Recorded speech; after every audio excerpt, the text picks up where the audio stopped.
Hello students, आज का हमारा टॉपिक है एमएस वर्ड में स्टाइल ग्रुप। तो आइए आज हम स्टाइल ग्रुप के बारे में पढ़ते हैं। किसी भी डॉक्यूमेंट को अच्छी तरह से रूल बाय रूल सजा करके लिखने के लिए इसका इस्तेमाल किया जाता है। तो आइए हम इसको स्टार्ट करते हैं। सबसे पहले मैं तो रैंडम कमांड देता हूँ ताकि हमारा टाइम बच जाए।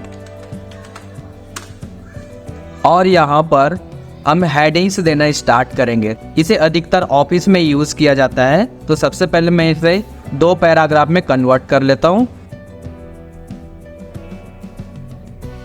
ये रहा हमारा 2 पैराग्राफ बनके तैयार हो गया। अब दोनों पैराग्राफ का हेडिंग्स दूंगा। जो 2 पैराग्राफ्स लिखे हैं कोई टॉपिक में लिखे हैं, जैसे कि मान लो कंप्यूटर के बारे में लिखे हुए हैं। मैं यहाँ पर कंप्यूटर लिख देता हूँ। और ये जो कंप्यूटर्स के बारे में लिखे हैं ये सारे पैराग्राफ्स है, यहाँ पर इतना लिखा हुआ है। अब यहाँ पर नीचे जो पैराग्राफ्स लिखे हुए हैं ये SMPS के बारे में लिखे हुए हैं, SMPS। अब यहाँ पर हम हेडिंग देंगे। अब इसे मैं यहाँ पर अपना फ़ॉन्ट ग्रुप के माध्यम से सजा भी सकता हूँ, पर ऐसे सजाऊँगा तो ये बाद में मुझे दिक्कत होगा। मैं किसी को लिंक लगाऊँगा या फिर हाइपर लिंक्स दूँगा तब ये दिक्कत करेगा। तो जैसे मैं अब यहाँ पर सजा करके लिख सकता हूँ। यहाँ पर लिख दिया, थोड़ा सा इसका फ़ॉन्ट साइज बड़ा कर दिया, ये हमारा हेडिंग लग गया। लेकिन इस तरह से लगाना गलत रहेगा। चलिए मैं इसे पहले के जैसे नॉर्मल कर देता हूँ यहाँ पर, और इसे स्टाइल के माध्यम से हेडिंग दूंगा। स्टाइल में आया, स्टाइल में आने के बाद ड्रॉप डाउन में क्लिक करके हेडिंग 1 लगा दिया। इसी तरह से हेडिंग 2 भी लगा देता हूँ, या हेडिंग 1 भी लगा देने से चलेगा। आपकी मर्जी के हिसाब से आप heading 1, heading 2, heading 3, heading 4, heading 5 ऐसे लगा सकते हैं। अब ये हेडिंग क्यों लगाना है, इस ऐसा डिज़ाइन तो हम लोग नॉर्मली भी बना सकते हैं अपने से भी, लेकिन हेडिंग लगाना ही ज़रूरी क्यों हुआ? इसको लगाने का मकसद ये है कि हम यहाँ पर हाइपर लिंक्स देंगे तो ये डायरेक्टली हमें उसी पे लेके जाएगा। तो चलिए हम यहाँ पर हाइपर लिंक्स भी लगा के देखते हैं। यहाँ पर आया। अब मैं इसे कॉपी करके 2-4 और पैराग्राफ्स बना लेता हूँ। यहाँ से कॉपी किया और इसे पेस्ट। अब इस तरह से 2-4 पैराग्राफ बना लिया। अब ये कंप्यूटर के जगह में मैं यहाँ पर मॉनिटर लिख देता हूँ ताकि समझने में आसानी हो जाए। और यहाँ पर लिख दिया प्रिंटर। अब यहाँ पर मैं मॉनिटर लिख दिया। मॉनिटर लिखने के बाद मैं इसे हेडिंग दे देता हूँ। हेडिंग 1 का शॉर्टकट की है Ctrl+Alt+ अल्फा नंबरिक की ग्रुप का 1। और इसी तरह से हेडिंग 2 का शॉर्टकट की है Ctrl+Alt+ अल्फा नंबरिक का नंबर 2 है। तो इस तरह से मैं हेडिंग दे दिया। अब यहाँ पर हेडिंग देने के बाद थोड़ा सा मैं जगह छोड़ दिया था। अब इसे नॉर्मल करके यहाँ पर मैं सभी का नाम या फिर हाइपर लिंक्स लगाऊंगा। देखिए हेडिंग देने का मकसद यही है कि हम हाइपर लिंक्स ईजिली कर लेते हैं। तो आइए हाइपर लिंक्स लगाते हैं। इंसर्ट में जाएंगे और यहाँ पर लिंक में आएंगे। लिंक में आने के बाद यहाँ पर दिखाई देगा प्लेस इन दिस डॉक्यूमेंट। तो प्लेस इन दिस डॉक्यूमेंट करेंगे तो सारे के सारे हेडिंग दिखाई देगा। अगर हम हेडिंग नहीं लगाएंगे, मान लेते हैं यहाँ पर मैं एक पैराग्राफ्स को कॉपी कर लेता हूँ। कॉपी करने के बाद यहाँ पर पेस्ट किया और इसका हेडिंग मैं अपने से बना लेता हूँ। यहाँ पर मैं इस पैराग्राफ में कोई माउस के बारे में लिखा हूँ तो मैं इसे हेडिंग बना लेता हूँ अपने से। यहाँ पर आया और इसको कलर कर दिया। सेम टू सेम थोड़ा सा कलर कर देते हैं, जो हेडिंग 1 हेडिंग 2 है उसी के जैसे। ये रहा, इसका साइज थोड़ा सा बढ़ाएंगे। बस ये हो गया, हेडिंग 1 के जैसे बना हुआ है। इसका कलर थोड़ा सा चेंज कर लेते हैं यहाँ से। अब आपको लग रहा होगा कि यह हेडिंग लगा हुआ है, पर यह हेडिंग नहीं लगा हुआ है। तो चलिए इसको देखते हैं। इंसर्ट में जाएंगे और लिंक में आएंगे। लिंक में आने के बाद प्लेस इन दिस डॉक्यूमेंट, मतलब यही जो डॉक्यूमेंट है इसी में लिंक करना है, आप इसे यूज़ कर सकते हैं। तो यहाँ पर देखिए सभी का हेडिंग्स दिखाई दे रहा है, पर माउस हमने अपने से मैनुअली बनाया था वो नहीं दिखाई दे रहा है। तो इस तरह से अगर आप बनाएंगे तो यहाँ पर नहीं दिखाई देगा। तो चलिए अब हम यहाँ पर इसको भी हेडिंग्स दे देते हैं। हेडिंग 1 दे देता हूँ Ctrl+Alt+ अल्फा नंबरिक की ग्रुप का 1। जैसे टाइप करेंगे हेडिंग लग गया। अब यहाँ पर मैं हाइपर लिंक्स देता हूँ। इंसर्ट में आए, इंसर्ट में आने के बाद लिंक में आए। लिंक में आने के बाद place in this document computer select किया, फर्स्ट हेडिंग को, ये सेलेक्ट हो गया। फिर इंटर करके सभी का हेडिंग्स फटाफट दे देता हूँ।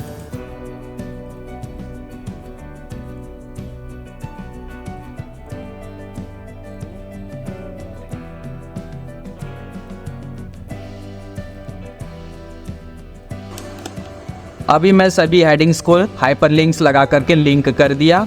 अब यहाँ पर कोई भी पाठक आएगा तो उसे कोई भी टॉपिक में पढ़ना हो तो ये डायरेक्टली उस टॉपिक में जा सकता है।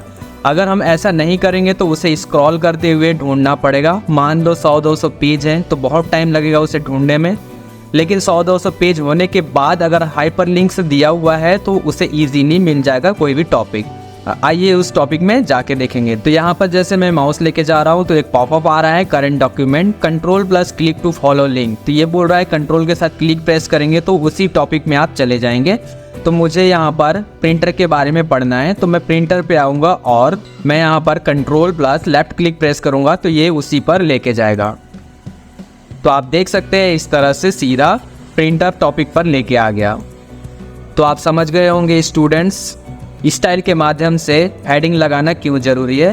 तो चलिए अब हम कस्टमाइज स्टाइल्स बनाएंगे अपने तरीके से। यहाँ पर आएंगे, राइट क्लिक करने के बाद यहाँ पर देखिए डिफ़ॉल्ट रूप से कई सारे थीम्स बने हुए हैं, यानी कि टाइटल्स बने हुए हैं, हेडिंग, सब टाइटल्स, ये सभी बने हुए हैं। तो इसी तरह से आप भी बना सकते हैं या फिर ये बने हुए इनमें से किसी को आप मॉडिफाई कर सकते हैं। तो हम नया क्रिएट करके देखते हैं। तो क्रिएट स्टाइल में आया और यहाँ पर मैं अपना नाम लिख देता हूँ माई सेल्फ।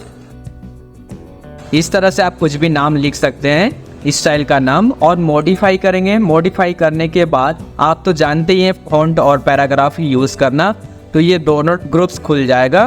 तो यहाँ पर आप दोनों ग्रुप को यूज़ करके अच्छे से एक थीम बना सकते हैं या फिर स्टाइल्स बना सकते हैं, जैसे कि यहाँ पर स्टाइल टाइप वगैरह वगैरह।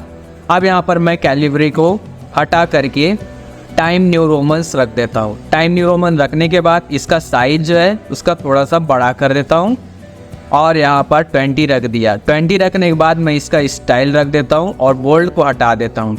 और ऑटोमेटिक्स कलर मैं चाहूँ तो ग्रीन रखूँ या कुछ भी रख सकता हूँ, या आप लोग भी चाहे तो कुछ भी रख सकते हैं। देखिए आप प्रीव्यू में देख सकते हैं। अब यहाँ पर आएंगे, ये किस तरह से रहेगा, अलाइन सेंटर रहेगा या अलाइन राइट, अलाइन लेफ्ट, आप उस तरह से यहाँ पर कर सकते हैं। मैं अभी यहाँ पर कर देता हूँ अलाइन राइट और इस तरह से मेरा ये सेटअप हो गया। आप यहाँ पर देख सकते हैं क्या क्या सेटअप कर चुके हैं। तो इस तरह से करने के बाद मैं इसे ओके कर दूंगा। तो यहाँ पर माई सेल्फ करके एक डिफ़ॉल्ट स्टाइल बन के तैयार हो गया। जब भी मेरा एक कस्टम स्टाइल का ज़रूरत पड़ेगा मैं इसे यूज़ करूँगा। तो आप देख सकते हैं यहाँ पर यूज़ हो गया है, लेकिन मैं यहाँ से हटा करके अब इसमें लगाना चाहूँगा प्रिंटर में लगा दिया। यहाँ पर आया और क्लिक कर दिया। कस्टम स्टाइल्स बनाना बहुत आसान है। अब इसी तरह से क्लियर फॉर्मेटिंग, अब आप चाहे तो क्लियर फॉर्मेटिंग कर सकते हैं। जैसे कि मैं यहाँ पर आया, ये मॉनिटर में क्लिक किया और यहाँ पर आकर के क्लियर फॉर्मेटिंग कर दूंगा तो ये क्लियर हो जाएगा। इसी तरह से प्रिंटर में मैं कस्टम बनाया हूँ, अपना स्टाइल बनाया हूँ, इसे भी क्लियर फॉर्मेटिंग करना है तो ये क्लियर फॉर्मेटिंग हो जाएगा। अब नेक्स्ट टॉपिक है हमारा apply style. Same to same है, जैसे हमने यहाँ पर क्रिएट स्टाइल करे सेम वैसे ही यहाँ पर अप्लाई स्टाइल में आएगा। अब यहाँ पर नॉर्मल है, स्टाइल नेम लिख करके मॉडिफाई करेंगे तो सेम टू सेम नया बन के तैयार हो जाएगा। इसी तरह से एक मोर बटन दिखाई दे रहा है, ये मोर बटन को भी आप ओपन करेंगे तो सेम टू सेम वही दिखाई देगा जो हमने यहाँ से किया है। तो इसी तरह से ये स्टाइल ग्रुप ख़त्म हो गया। जब हम बड़ी डॉक्यूमेंट या बुक लिखते हैं तब ये स्टाइल ग्रुप काम आता है। तो स्टूडेंट्स समझ गए होंगे स्टाइल ग्रुप। देखिए कितना आसान है स्टाइल ग्रुप यूज़ करना।